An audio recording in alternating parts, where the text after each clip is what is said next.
얼마나 하지 않아도 되는 수고를 해야 하는지 몰라요. 이거 하려면 때로는 많은 손해가 우리에게 오기도 합니다. 감정을 소위 소모해야 하는 일들도 많이 있습니다. 왜 이렇게까지 내가 해야 하지? 그런데 하나님께서는 이 세상 가운데서 그런 진정한 공동체다운 공동체를 찾고 계시고, 그들을 세상을 하나님 나라로 회복시키시는 당신의 사역의 파트너로 삼기를 바라고 계신다는 사실입니다. 그리고 또한 그들에게 감당할 수 있을 만한 성령의 은사와 그리고 감당할 만한 충만한 삶의 형통함의 복도 주실 줄 믿습니다. 2018년에 여러분의 삶에 하나님 주시는 넘치고도 남음이 있는 큰 축복이 임하시기를 다시 한번 주의 이름으로 간절히 축원합니다. 힘든 세상 속에서 개인적이고 이기적인 삶을 버리고 세상에 대한, 이웃에 대한, 지체에 대한 책임을 다하는 공동체, 바로 그런 공동체를 가리켜서 여러분, 우리가 소위 말하는 선교적 교회라는 이야기를 많이 하는데, 그 공동체의 이름이 바로 선교적 교회입니다. 그리고 그 선교적 교회의 교회됨은, 그 교회가 진짜 선교적 교회인가 아닌가 하는 것의 표지는 우리 공동체가 하고 있는 어떤 외형적인 사역들을 통해 완성되는 것이 아니라, 그 공동체를 이루고 있는 지체들의 삶의 모습이 어떠한가에 따라서 그 교회가 진짜 선교적 교회인가 아닌가 하는 표지가 나타난다는 얘기입니다. 다시 말해서 우리가 많은 문화사역을 하지 않습니까? 티나무니 사역을 통해서 지역과 청소년을 섬기고, 카페를 통해서 지역 주민들을 섬기고, 그 수익으로 선교적인 사역들을 많이 감당하고 있다 할지라도, 우리 교회 성도들의 실질적인 삶 속에서 세상과 이웃과 지체들을 섬기는 그런 구체적인 삶이 없다면, 그 교회가 하는 사역이 아무리 크고 아무리 큰 성과를 나타내는 그런 사역이라 할지라도 그 교회를 가리켜서 그 교회는 진정한 선교적 교회야 라고 말하기가 어렵다는 이야기입니다. 여러분들이 이 교회를 다닌다는 것만으로 예수님께서 말씀하셨던 아버지께서 나를 세상에 보낸 것 같이 나도 너희를 세상에 보내노라 라고 말씀하시며, 그 세상 속에서의 그 선교적 사명을 다 감당하라고 말씀하신 예수님의 말씀을 우리가 구체적으로 실질적으로 우리가 순종하고 따르며 사명을 감당하고 있다라고 이야기하기가 어렵다는 겁니다. 저는 우리 성금교회가 진정한 공동체가 되기를 바라고, 2018년에는 진짜 우리 성금교회가 선교적 교회로 더욱 자라나기를 간절히 바랍니다. 그냥 단순하게 숫자만 늘어나거나 이런 걸 바라는 게 아니라, 정말 이 교회가 선교적 교회로서 모든 성도 한 사람 한 사람이 이 교회 속에서 선교적 교회의 일원으로서 공동체를 섬기며 선교적 삶의 열매들을 풍성하게 맺는 복된 여러분의 삶이 되기를 간절히 바랍니다. 그렇다면 어떻게 하면 우리가 이런 선교적 삶을 구체적으로 살아갈 수 있을까? 오늘 우리는 본문의 예수님에게서 그 선교적 삶의 힌트를 얻습니다. 미셔널 라이프 또는 선교적 삶의 모범이 바로 예수님이세요. 예수님은 어떻게 하셨느냐? 제가 첫 번째를 이렇게 잡아봤어요. 말 걸기. 어떻게 하는 것이 도대체 선교적 삶을 우리가 시작하는 시작점일 수 있느냐? 그냥 상징적인 이야기이기도 하고 실질적인 이야기이기도 합니다. 예수께서 사마리아 여인에게 말을 걸은 것은 사실은 예수님 자신의 목마름으로 말미암은 것이었어요. 육신적인 목마름이에요. 그러나 예수님은 그 자신의 육신적인 목마름을 인해서 다른 사람들의 영적인 목마름을 바라보고 선교적인 삶을 살아가는 그런 기초로 삼았다는 겁니다. 이런 사실은 우리가 선교적 삶을 사는 게 뭔지도 모르겠고, 그리고 내가 힘들어 죽겠는데 그런 삶을 어떻게 사느냐라고 핑계하는 우리에게 정말 많은 걸 생각하게 합니다. 제가 너무 살기 바빠서요. 나 자신도 힘들거든요. 내 미래가 어떻게 될지 모르겠어요. 그런데 제가 어떻게 다른 사람들을 돌아보죠? 그러나 예수님께서는 자신의 이 배고프고 목마른 상황마저도 선교적인 삶을 사는 기회로 만들어 가셨다는 겁니다. 방금 말씀드렸던 것처럼 선교적 삶이라는 게 너무 막연한데 어디에서부터 그렇다면 시작할 것인가? 그 상황 속에서 예수님의 경우는 말을 거는 것에서부터 시작하셨다는 겁니다. 천시 받던 사마리아인의 한 마을의 우물가에 배고프시고 목마르신 예수님이 앉으셨습니다. 그리고 우연히 한 여인을 만나십니다. 그리고 그 여인에게 물을 달라 청하시며 말을 거시는 것으로 그분의 선교적인 사역이 시작됐다는 거예요. 그런데 이런 상황은 그 당시에는 흔하게 볼 수 있는 상황이 아니에요. 그 당시의 상황과 관점을 우리가 정확하게 파악하고 이해하고 해석한 다음에 그걸 우리의 삶에 갖고 와야 하는 것이 말씀을 해석하는 해석의 중요한 원리인데, 그 당시에 예수님 당시에 예수님과 이 사마리아 여인이 만나서 말을 걸고 대화를 하고 하는 그런 상황은 절대로 쉽게 일어날 수 있는 일들이 아니었다는 겁니다. 사회통념상 넘어서야 할 많은 여러 가지 장벽들이 존재했습니다. 어떤 장벽입니까? 인종적인 장벽이 먼저 있습니다. 유대인과 이방 사람의 결혼으로 시작된 사람들이 바로 이 사마리아인입니다. 구약 성경에 북쪽 이스라엘로 표현된 그 이스라엘 왕국이 아시리아라고 하는 나라에 의해서 멸망당하면서 그 아수르가 이스라엘에 행한 정책이 있었는데 그게 뭐냐면 바로 자폰 정책이에요. 이방 사람들과 북쪽 이스라엘에 있는 사람들을 결혼시키기 시작했어요. 정책적으로. 그러면서 자연스럽게 그 사마리아 지역에 우상을 숭배하는 이방 종교가 들어왔어요. 그러니 정통 유대인의 관점에서는 이 사람들은 정말로 변절자요, 그야말로 이방인 그 자체였다는 거죠. 더군다나 그 당시의 여성들은 상당히 죄송한 말씀이지만 그 사회에서 인격적인 존재로 인정을 받지 못하는 그런 상황이었습니다. 거기다가 이 오늘 본문에 나와 있는 이 사마리아 여인의 상황은 어떤 상황이냐면, 사마리아인이라고 사람 취급조차 받지 못하는 그 안에서조차 그의 부정적인 삶의 행실로 인해서 손가락질 당하는 여인이었다.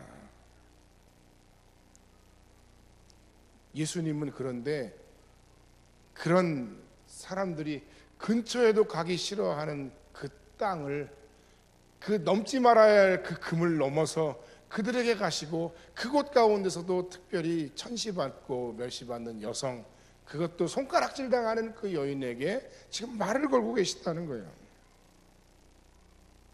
얼마나 유대인들이 그 당시 사마리아인들을 경멸했는가 하면, 북부 갈릴리와 남부 갈릴리 사이에 이 사마리아가 있는데, 이 남쪽에서 북쪽으로 가기 위해서 그냥 관통해서 가면 되는데 그렇게 가지를 않았어요. 어떻게 갔느냐, 요단강 동편으로 해서 이렇게 멀리 뺑 돌아가거나 아니면 배를 타고 지중해를 돌아서 가는 수고를 마다하지 않았습니다.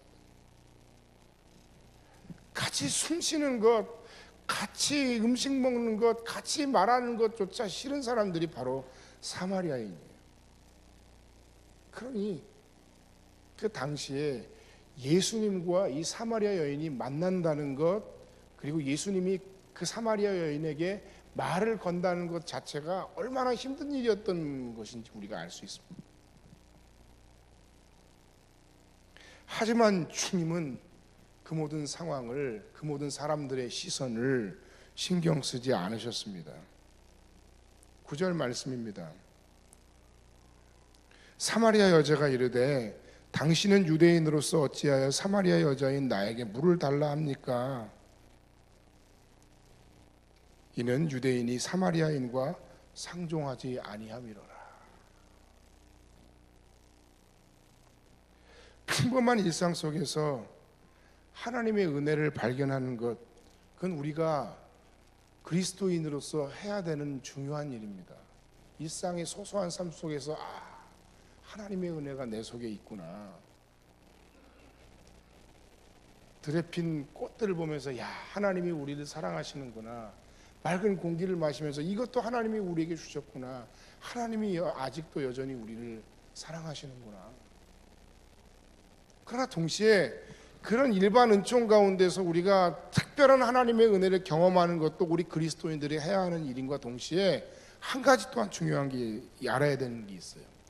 하나님의 놀라운 능력과 사랑의 기적은 언제 나타나는 것이냐?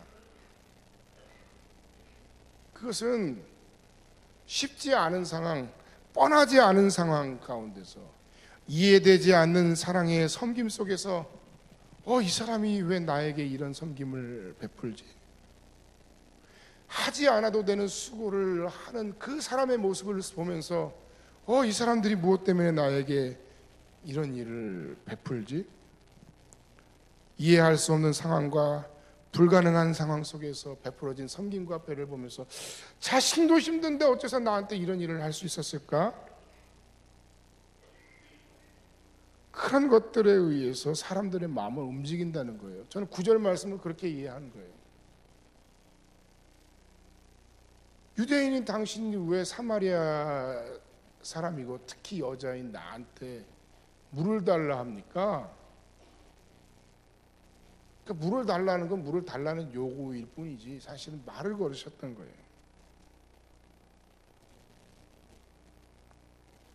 나의 상황과 형편이 누군가에게 마음을 쓸 여력이 없는 상황임에도, 나조차도 어렵고 힘든 상황임에도 그 사람에게 다가갈 수 있는 용기, 말을 걸 수 있는 용기, 심지어 사람들이 다 싫어하고 미워하고 손가락질하고 그리고 나와는 도대체가 성향이 맞지 않는 그런 사람일지라도 먼저 내가 다가가서 말을 걸 수 있는 용기. 저는 선교적 삶의 시작이 거창하게 주여 이 구미동을 나에게 주시옵소서 하면서 이렇게 하는 것이 시작되는 것이에요. 그런 기도도 중요하지만 그런 마음을 바꾸고 생각을 바꾸고 예수님의 따뜻한 마음으로 다가갈 수 없는 그 사람에게 먼저 다가가 말을 걸 수 있는 용기, 거기에서부터 우리의 선교적 삶의 새로운 시작이 시작된다라고 저는 확신합니다. 나는 낯가림이 심해요, 목사님. 말 거는 게 어려워요. 네, 여러분, 여기 서 있는 이 허목사도 낯가림이 심하다 그러면 믿으시겠습니까? 사실은 저도 그래요. 원래 성향적으로는 그래요. 힘들 때가 많아요. 믿거나 말거나. 그럼에도 불구하고 우리가 말을 걸고 우리가 다가가야 할 때는 다가가야 되는 거예요. 심지어는 나를 별로 안 좋아하는 사람한테 내가 말을 걸고 하는 게 얼마나 마음에 큰 짐과 부담인지 몰라요. 그럼에도 불구하고 우리가 그리스도의 마음으로 그 모든 난관을 극복하고 그들에게 다가가 말을 걸 수 있는 용기가 회복된다면 그것이야말로 진정한 선교적 삶의 시작이라는 것입니다. 하나님의 사랑의 역사가 나타나는 계기가 바로 그곳, 그 자리, 그 마음 속에서부터 시작된다는 것입니다. 하나님께서는 그런 당신의 사랑의 용기를 귀히 보시고 축복하시고 사용하실 것입니다. 할렐루야. 제가 말 걸기 하고 인터넷에다가 딱 검색을 하니까 연관 검색어가 쫙 떠는데 생각보다 많이 뜨더라고요. 근데 거기 나오는 그 말 걸기가 그렇게 좋은 의미의 말 걸기가 아니에요. 철학적인 의미의 말 걸기도 아니에요. 마음에 드는 이성에게 말 걸기, 헬스장에서 여성에게 말 걸기, 이런 것도 물론 용기가 필요하겠습니다만, 때로는 내가 아무리 낯가림이 심하고 내 기분이 안 좋아도 그 돈을 버는 그 사람의 직업적인 사람의 관점, 특히 서비스업을 하는 사람의 입장에서는 뭐 집에서 무슨 일이 있었든 나가면 또 응대하고 또 웃어야 하지 않습니까? 그게 프로의 모습이죠. 그런데 그런 것들은 우리가 어쩔 수 없이 억지로라도 하는데 선교적인 상황, 제가 선교적인 상황이라고 얘기를 할게요. 그 누군가에게 말을 걸어야 된다고 내 마음 가운데 감동이 주어지고 성령께서 내 마음에 했으면 좋겠다, 위로했으면 좋겠다, 뭔가 말을 건넸으면 좋겠다, 뭔가 관계가 회복됐으면 좋겠다, 뭔가 내가 서로 인사하고 소개했으면 좋겠다, 이런 모든 상황 속에서 우리가 그렇게 하지 못해요. 그건 별로 그렇게 중요하지 않은 모양이에요. 내가 돈을 버는 것만큼 중요하지 않은 모양이에요. 내가 누군가에게, 이성에게 다가가 그 이성의 마음을 흔들어야 할 만큼 중요하지 않은 모양이에요. 주님의 말씀과 그 명령을 우리가 무시하는 걸까요? 간절하면 합니다. 사랑 앞에서는 말문둥이도 시인이 됩니다. 내가 어떻게 이런 말을 하지? 내가 어떻게 이런 표현을 하지? 내가 어떻게 이런 행동을 했지? 여러분들 과거에 뭐 남편들이나 뭐 처음에 마음을 들기 위해서 다 했는데 근데 지금은 결혼하고 나니까 안 한다. 정상이에요. 그때는 했어요. 어떻게 했는지 모르겠어요. 뭐 지금은 사랑하지 않는다 뭐 이런 건 아니겠죠. 우리에게 정말 필요한 것, 정말 필요한 은사가 있다면 새해 벽두에 우리의 삶의 문제를 해결해야 될 수많은 삶의 문제, 골치 아픈 문제들 하나를 넘어서면 또 하나를 넘어서야 하는 숨이 막히는 그 답답한 삶의 상황 속에서도 우리가 가장 먼저 구해야 할 것, 하나님 이 문제도 해결해 주세요, 하나님 저 상황도 풀려지게 해 주세요 라고 기도하기에 앞서 저는 여러분들에게 감히 부탁하고 말씀드립니다. 여러분에게 가장 필요한 은사, 그것은 예언도 아니고 방언도 아니고 지혜도 아니고 지식도 아니고 어떤 문제가 상황적으로 쉽게 풀려가는 것도 아닙니다. 다 중요하지만 정말 가장 급하고 중요한 것은 우리 모두가 예수님의 마음, 예수님의 영혼을 향한 간절함을 회복하는 일입니다. 사랑의 은사를 회복하는 것이 이 공동체에 그리고 여러분에게 가장 시급한 일입니다. 교회가 돈이 없어 무엇인가 풍족히 하고 싶은 일을 못해 안타까운 것이 아닙니다. 진정으로 영혼을, 지체를, 성도를, 교회를 사랑하는 그 안타까움이 없는 차가운 우리의 모습들, 그런 안타까움을 우리가 느끼며 그것 때문에 우리가 아파해야 합니다. 나의 환경의 열악함을 핑계하고 용기 없음을 핑계하면서 이 공동체를 진짜 내 가족으로 받아들일 수 없는 그런 우리의 이기심을 우리가 안타까워해야 합니다. 영혼을 향한 주님의 마음이 우리 안에 있길 바랍니다. 부족함이 우리의 선교사적 삶을 살지 못하는 핑계거리가 아니라 오히려 예수님처럼 도구로 활용되는 그러한 지혜가 생겨나기를 기도합니다. 조금 낯설고 불편할지라도 먼저 다가가서 말을 걸 수 있는 용기가 여러분에게 생겨나기를 간절히 바랍니다.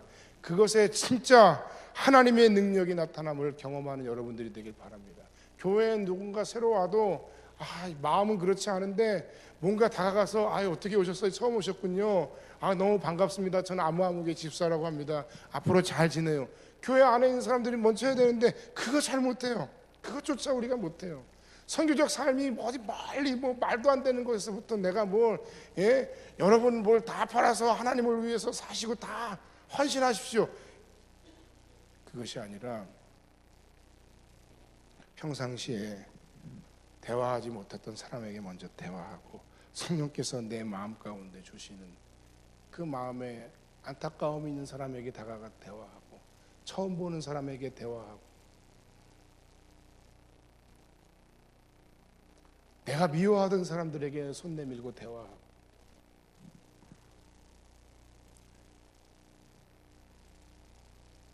이것의 선교적 삶의 새로운 시작이 있습니다.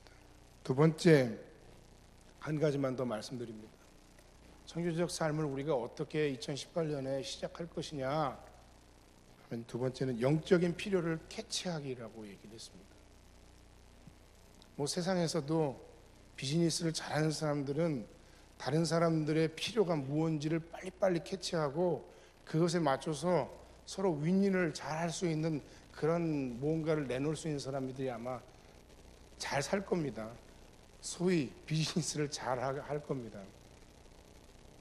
근데 저는 조금 좀 다른 관점에서 그것도 상대방의 필요를 캐치하는 일이라면 우리 그리스도인들이 우리가 살아가는 삶의 현장에서 혹은 이 공동체 안에서 혹은 우리의 가정 속에서 그들의 영적 필요를 캐치하는 것은 그것보다 한 단계 더 위의 일이라는 것이고 그것을 잘 캐치하고 그것을 채워줄 수 있도록 할 수 있는 것이 우리의 선교적 삶을 진짜 선교적 삶답게 하는 길이라고 생각한다는 겁니다.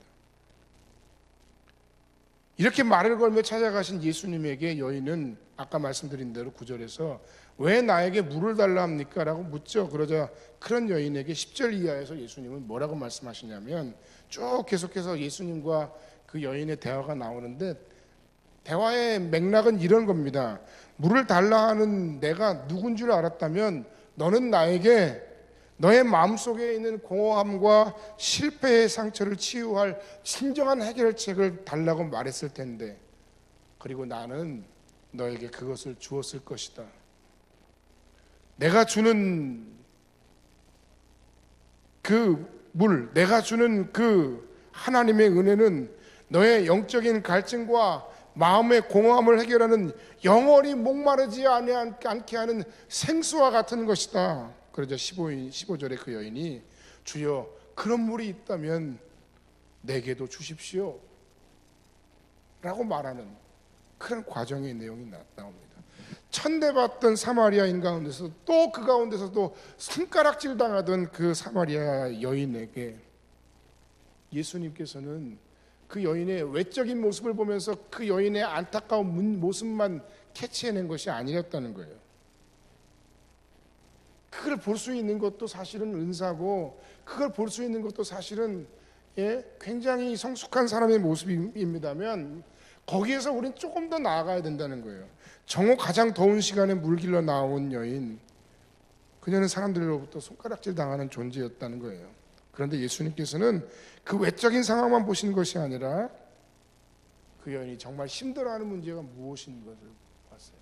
이 여인이 사람들이 손가락질하는 것도 처음에 힘들었겠지만 지금은 별로 개의치 않아요. 사실 그 안에 곪고 썩어 터진 그 마음의 아픔과 상처가 있었어요. 뭔가 해결되지 않는 마음의 허전함이 있었어요. 공허함이 있었어요. 그것을 채우기 위해서 정말 나름 열심히 노력하며 살았던 여인이 바로 이 여인이에요. 예수님이 갑자기 그 여인에게 남편을 데려오라 라고 말씀하시죠. 그 여인의 상황을 이미 예수께서 다 알고 계셨다는 얘기입니다. 여러 명의 남자들을 전전해야 했던 굴곡진 삶을 살았던 여인입니다. 남편이 과거에 5이 있었고 지금은 6번째 남자와 사는데 그게 남편인지 아닌지도 모른다. 그런데 중요한 것은 그 마음의 공허함과 허전함을 이 남편으로 대변되는 이 남자들로는 이 여인의 마음에 해갈함이 채워지지 않았다. 그 답답함이 해결되지 않았다. 예수께서는 그 여인의 진짜 문제가 무엇인지 그것에 대해서 알고 계셨다. 그 공허함을 채우기 위한 수단으로 삼았던 우상이 또는 허상이 남자였다. 그런데 채워지지 않았다. 인터넷 뉴스에 지난주에 제가 검색해서 읽은 기사 중에 연관통에 대한 이야기가 나오더라고요. 한참 동안 오랫동안 오른쪽 어깨가 너무너무 아팠는데 나중에 알고 보니까 간 질환이었다. 간 때문이었다. 아니 간 때문인데 왜 오른쪽 어깨가 아프죠? 그 증상을 해결하기 위해서 뭐 별의별 걸 다 거기만 다 치료를 받았는데 그 원인을 모르고 원인 치료를 안 하고 엉뚱한 것만 한다는 거죠. 이 여인도 증상을 해결하기 위해서 계속해서 그 마음의 공허함과 허전함을 해결하기 위해서 계속해서 남자를 찾아다녔는데, 그런데 예수님 보시기에 그 마음의 공허함과 그 답답함의 진짜 원인은 남자로 해결될 문제가 아니었다는 거예요. 그것은 영적인 갈급함이었다는 거예요. 사람을 통해서는 해결될 수 없는 문제였다는 거예요. 증상은 그런 것처럼 보였는데 진짜 원인은 다른 데 있었고 진짜 치료는 다른 방법으로 했어야 했다는 거죠. 우리의 삶 속에서도 끊임없이 사마리아 여인에게 있어서의 남편의 혹은 남자의 존재처럼 누군가 무엇인가 우리의 공허함을 채울 것이라고 남편으로 대변되는 허상을 만들어내고 우상을 만들고 꿈꾸고 살아가고 있습니다. 정말 누군가 내가 이상적으로 꿈꾸는 그런 이성을 내가 만날 수만 있다면 내 모든 삶의 문제는 다 해결될 거야. 뭐 그런 사람이 있지도 않지만 그런 것만 원하고 요구하면 머지않아 다 도망가겠죠. 돈과 경제적인 풍요만 내게 가득가득 채워진다면 내 삶의 이 빈 마음은 채워질 거예요. 남들이 갖고 있지 않은 그 어떤 특별한 아이템을 내가 득템을 한다면 내 마음에 평안이 올 거야. 어떤 위치에 내가 올라갈 수 있다면 나는 내 삶이 좀 더 행복해질 거야. 그런데 내가 그런 위치에 있고 내가 그런 것을 소유하며 내가 그런 사람과 함께 있다고 해서 안전할 것 같고 행복할 것 같지만 그러나 그것은 오래가지 못합니다. 그건 마치 나를 잠깐 속이는 마취제와 같을 뿐이에요. 통증을 완화시키는 그냥 진통제 같은 존재일 뿐이에요. 나를 더 이상 외롭지도 않고 공허하지도 않게 만족스럽게 만들 것은 그런 것들이 아닙니다. 어떻게 하면 되죠? 당신이 야곱보다 더 큰 사람이니까 내가 들으니까 우리에게 메시아가 온다는데 그 메시아가 오면 정말 그런 모든 문제가 해결될까요? 그렇다. 그러면서 예수님께서 말씀하시죠. 내게 말하는 내가 그라 하시니라. 신약 성경에서 예수님이 자신에 대해 직접 밝히시는 본문은 그렇게 많지 않습니다. 야, 오히려 조용히 해. 말하지 마. 하고 경계하시며 제자들에게 말씀하지 말라고 하실 때가 더 많아요. 그런데 오늘 말씀을 통해 예수님은 여인이 알고 있는 메시아가 자신이심을 분명하게 밝히십니다. 그 이유는 그의 문제가 육적인 문제로 보였지만 육적인 문제가 아니라 영적인 문제요, 영적인 필요요, 영적인 그 갈급함이 해결되어야 하는 것임을 분명하게 아셨기 때문입니다. 너에게 진정으로 필요한 것은 영생하도록 솟아나는 하나님의 은혜다. 하나님의 사랑이다. 그 하나님의 사랑만이 네 공허하고 네 갈급한 네 마음의 구멍을 메울 수 있어. 하나님 안에서의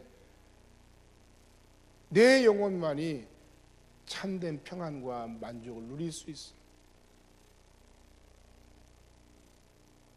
오늘 아침에 신년 첫 주일에 나와 예배하고 말씀을 듣는 여러분들의 마음속에 혹시 공허함과 답답함과 안타까운 삶의 문제들이 있다면 고백하며 주님께 나아가는 아침이 되길 바랍니다.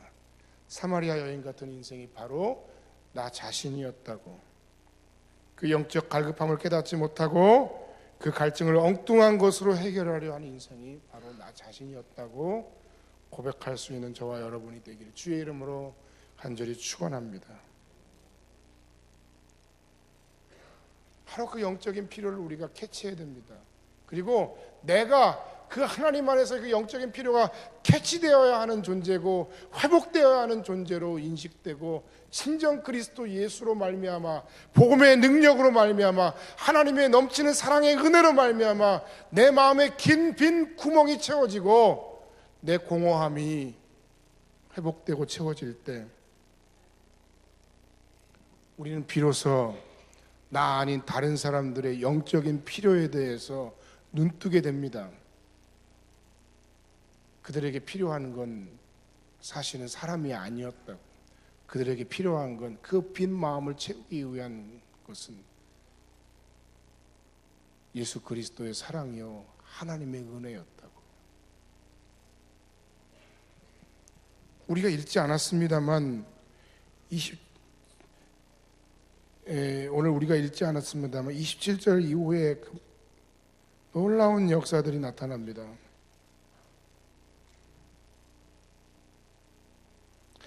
28절에 여자가 물동이를 버려두고 동네로 들어가서 사람들에게 이르되 내가 행한 모든 일을 내게 말한 사람을 와서 보라. 이는 그리스도가 아니냐 하니 그들이 동네에서 나와 예수께로 오더라. 할렐루야. 놀라운 사실은 메시아를 만난 이 여인은 더 이상 자신을 가리거나 감추는 삶을 살지 않았습니다. 헛된 것을 찾아다니는 삶을 포기하고 오히려 마을 사람들에게 확신 있게 외치기 시작했습니다. 자신을 돌아보고 예수만이 내 삶의 진정한 소망이며 생수이심을 받아들인 당신이야말로 상대의 진정한 영적 필요를 캐치하고 케어할 수 있는 진짜 선교적 삶의 도구요 하나님의 동역자가 될 수 있습니다. 결론의 말씀을 드리고 말씀을 마칩니다. 그래서 이 여인을 통해서 그 이방 마을 작은 동네에 엄청난 영적 부흥회가 열렸어요. 그 시작은 누구도 기대하지 않았던 한 여인과 예수님과의 작은 만남에서 시작됐어요. 예수님은 작은 필요로 시작된 말 걸기와 그리고 선교적 삶의 실천, 즉 영적인 섬김과 배려를 통해서 그리고 확신 있는 복음의 선포를 통해서 그 여인의 삶을 변화시켰고 그 변화는 한 사람의 변화로 끝나지 않았다는 것, 그것이 오늘 우리가 마지막으로 보아야 할 말씀의 중요한 포인트입니다. 2018년 선교적 삶을 시작하고 살아가기를 소원하신 하나님 앞에 우리 역시 그런 삶을 살겠노라고 다짐하고 결단하는 아침이 되길 바랍니다. 이런 나의 선교적 삶의 시작과 실천이 이 공동체를 진짜 하나님이 기뻐하시는 선교적 공동체가 되게 하시고 예수님의 그 목마름이 그냥 육신적인 목마름에 그친 것이 아니라 사람을 향한 그 간절한 목마름이 될 때, 그리고 그것을 우리의 삶에서 순종하고 실천할 때 나를 통해 우리의 가정과 우리의 자녀와 이웃과 세상을 변화시키는 놀랍고 위대한 선교적인 삶의 열매들이 맺히게 됩니다.